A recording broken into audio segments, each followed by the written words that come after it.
रामगढ़ के उपचुनाव में किसकी होगी हार, किसके पाले में जा रहा है ये मतदान, ये सारी कहानी कोई बताएगा तो पत्रकार बताता है। मेरे साथ कुछ पत्रकार हैं जो रामगढ़ के उपचुनाव का कवरेज किए हैं और उनके द्वारा ये जाना जाएगा कि क्या किस प्रकार से जो आज का वोटिंग था वो किस पैटर्न पर था और किस प्रकार वो आगे बढ़ा।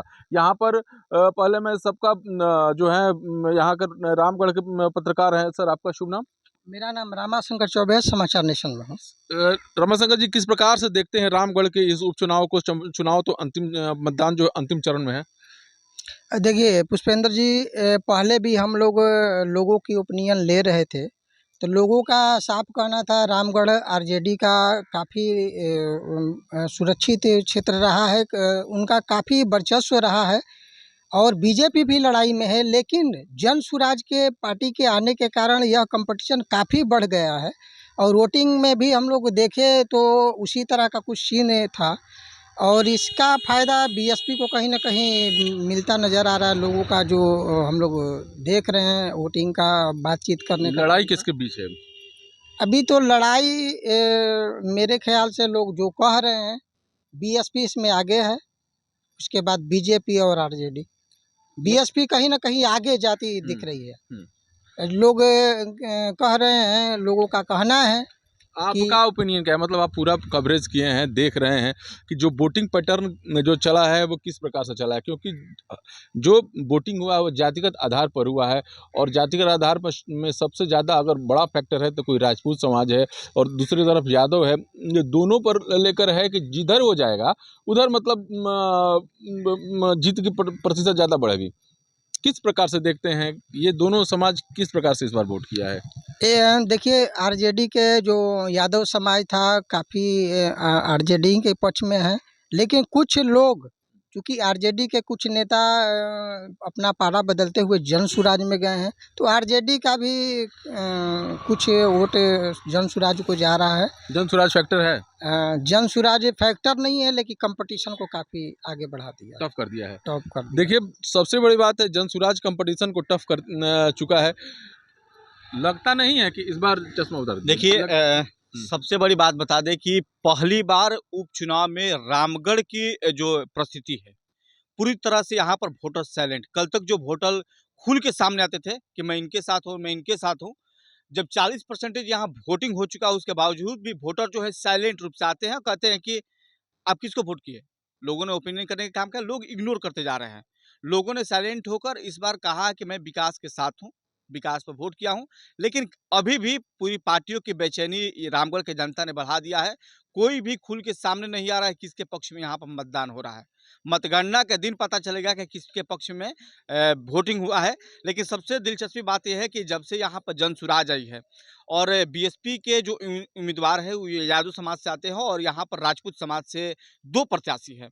तो कहीं ना कहीं यादव समाज जो है आरजेडी को इग्नोर कर रहा है और राजपूत समाज ने कहा कि मैं किसको कर रहा हूँ, मैं किसको वोट करने जाऊँ। दोनों पक्ष के जो नेता हैं, सुधाकर सिंह के छोटे भाई हैं अजीत जी, जगदानंद सिंह के पुत्र हैं और एक तरफ से ये अशोक सिंह हैं। तो कहीं ना कहीं जो लड़ाई है ना, अलग मूवमेंट सामने कल तक लड़ाई कुछ और था और आज जो लड़ाई है कुछ और रूप धारण कर लिया है। काफ़ी सस्पिशन बरकरार है। देखने वाली बात है कि रामगढ़ की मतगणना में क्या निकलता है, लेकिन यहाँ पर सस्पिशन बरकरार है। देखिए, सबसे बड़ी बात है कि जो दिन भर कवरेज हुआ उसमें काफ़ी लंबी लंबी लाइनें दिखाई पड़ी। वो लाइनें क्या बता रही थी?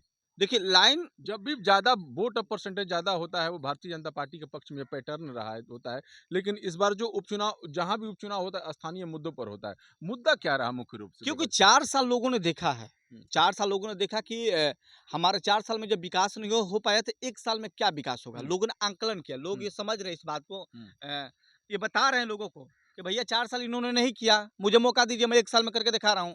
और जब से जन स्वराज एंट्री की है, यहाँ पर जन स्वराज की एंट्री हुआ, लड़ाई में इनका मैसेज चल रही है? हाँ, चल रहा है, एकदम बिल्कुल चल रहा है। परसेंटेज वोटों का परसेंटेज बँटवारा हुआ है। एम.वाई. समीकरण जो है वो भी बहुजन के साथ भी चला गया है, बीजेपी के साथ है, आरजेडी के साथ है। क्लियर कोई नहीं कह सकता, जैसे कि आरजेडी कहते थे कि एम.वाई. समीकरण मेरा है। आज दावे के साथ नहीं कह सकती है कि एम.वाई. समीकरण हम चला रहे हैं।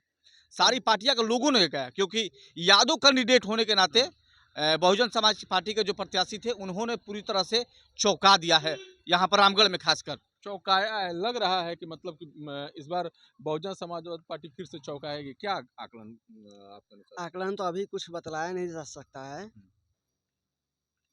क्या नज़र आता है? मतलब आप घूमे होंगे, समझे होंगे। अभी तो उसके विषय में कुछ मतगणना जब तक नहीं होगा, कन्फ्यूजन जनता करके रखी है। कन्फ्यूजन करके रखी हुई है।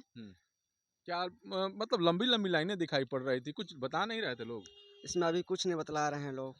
मतलब लोग देखिए साइलेंट वोटर है ना, वोटर साइलेंट नज़र आ रहे हैं, क्योंकि यही कारण है कि यहाँ जो संघर्ष है एकदम कम मार्जिन पर होता है। देखिए साइलेंट इसलिए लोग हो रहे हैं कि कुछ तो वोटर हैं कि अपने जाति को लेके वोट चाह रहे हैं, कुछ लोग हैं कि विकास के मुद्दे को देख रहे हैं। तो सब तो यह कह रहे हैं कि विकास के मुद्दे पे दे रहे हैं, लेकिन जन स्वराज, जैसे कि मैंने पहले भी आपको बताया कि जन स्वराज को आने से काफ़ी नुकसान आरजेडी और बीजेपी को हुआ है, इसमें कोई दो राय नहीं है। ये बीएसपी के जो वोटर हैं वो एक ही कैडर में है, उनका वोट कहीं जा नहीं रहा है, उनका वोट सब एक तरफ है। तो कहीं ना कहीं अभी लोग खुलने से बच रहे हैं, लेकिन कांटे की यहाँ टक्कर है, लोगों का यही मानना इस बार भी कांटे की टक्कर नज़र आ रही है। अब 2020 का चुनाव आपको याद होगा कि रामगढ़ की स्थिति था कि लोग कहते थे कि यहाँ पर बीएसपी से और भाजपा से लड़ाई है। उसी बीच में आरजेडी कुछ 200 के एवरेज वोटों से चुनाव जीत गई। सवाल यहाँ उसी तरह खड़ा होता है। इस बार भी लोग कह रहे हैं कि बीएसपी से भाजपा की लड़ाई है। ये लड़ाई गड़बड़ा ना जाए, ये क्लियर नहीं हो पा रहा है और बहुत कांटे की टक्कर चल रही है। त्रिकोणीय मुकाबला हो चुका है। यहाँ पर जीत भी होगा तो बहुत कम मार्जिन वोटों से जीत होने वाला है और एक तरह से सुधाकर सिंह के परिवार पर सवाल खड़ा होता रहा है। मतलब एक हाँ, वंशवाद को लेकर वंशवाद सवाल को है। लेकर।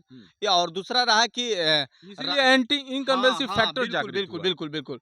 लोग ये भी कह रहे हैं कि राजपूत को देंगे तो फिर आरजेडी के यहाँ चले जाएँगे, अशोक सिंह के देते थे भाजपा के साथ चल जाएँगे। बड़ी मुश्किल हो गया है सर यहाँ पर, बहुत लड़ाई चारों उपचुनाव में सबसे ज़्यादा कठिनाई जो देखने मिलता है तो वो रामगढ़ उत्तर में। प्रदेश से सटा हुआ इलाका है, योगी फैक्टर भी काम कर रहा है क्या? हाँ, काम कुछ कर रहा है और उसमें भी एक भाषण आ गया है, जब कटोगे तो बँटोगे और उसी बीच सुधाकर सिंह का एक बयान आ गया, तो लगभग 30 जगह पर तुमने मार खाया था, अब 300 जगह पर खाओगे, ये काफ़ी फैक्टर किया है। काम कर रहा है देखिए एक भाषण अभी वायरल हो रहा है आरजेडी के विधायक का, सांसद महोदय का, जिसमें मारने पीटने की बातें कह रही जा नाराज रही। हो गई जनता तो उससे। जनता का काफ़ी इससे नाराज है कि जिस जनता के वोट से आपको आगे बढ़ना है, उसको आप डराने का काम कर रहे हैं। उसमें कुछ नेताओं ने घी डालने का भी काम किया है। इसका कहीं न कहीं वोटिंग पे प्रभाव पड़ने वाला प्रभाव है, मतलब जो उनके द्वारा वायरल वीडियो है वो प्रभावित कर रहा है। जी, कैसे, मतलब लोग क्या कह रहे हैं? लोग यही कह रहे हैं हुँ। कि जो नेगेटिव बोला गया है सुधाकर सिंह की तरफ से, उसको लेकर के ज़्यादा प्रभाव डाला है। नेगेटिविटी काफ़ी ज़्यादा है, मानते हैं ना आप? बढ़िया, हाँ? बिल्कुल बढ़िया, बिल्कुल बढ़िया। ये पछतावा है आरजेडी का भी इस पे अंकुश लगाने का काम किया है। आपने देखा कि तेजस्वी कहीं यादव ये खेल में तो नहीं फँस खेल गए? खेल में फँस गए हैं, बुरी हुँ। तरह से फँसे हैं। इनका एक बयान लेकिन जब शुरुआत हुआ था अनाउंसमेंट के बाद काफ़ी ज़्यादा लगा था कि ये चढ़े थे जगता बाबू के बेटे, और उसके बाद जगता बाबू का भी बिजलिया बाबा के नाम से प्रसिद्ध है, यहाँ पर नहर-वहर बनाए हैं, डेवलपमेंट किए हैं। देखिए मैंने 2-4 दिन मैंने कवरेज किया यहाँ पर देखा। लोग कहते थे कि जब बिजुलिया ब्रह्म बाबा थे, तो बिजली 4 घंटा आता था। अब नहीं है तो बिजली 24 घंटा आता है, 22 घंटा आता है। इस बात को लेकर भी चर्चा चल रही है। ये सीधा तौर पर हमारे जो पत्रकार मित्र हैं उनका संकेत है कि इस बार का जो चुनाव है वो एंटी इनकम्बेंसी की तरफ अग्रसर हो गया है। जो वोटर हैं आरजेडी के, वो तो उनके पाले में जा रहे हैं, लेकिन जो राजपूत वोटर हैं वो जो जगता बाबू या अजीत सिंह कहिए उनसे छटक रहे हैं, जिसके कारण आरजेडी के वोटर भी हैं वो सीधे तौर पर बीएसपी में जा रहे हैं, क्योंकि बीएसपी कैंडिडेट जो है वो यादव समाज से आता है। ऐसे में ये जो लड़ाई जो त्रिकोणीय थी, अब वो मतलब कहिए कि एक संघर्ष दो लोगों के बीच आ चुकी है, और सीधे तौर पर देखा जाए तो भारतीय जनता पार्टी और बीएसपी के बीच में ये लड़ाई सामने आ रही है। ऐसे में रिजल्ट जो है बताएगा कि किसके सर पर सेहरा बंधेगा। रामगढ़ से बिहार तक के लिए पुष्पेंद्र पांडे।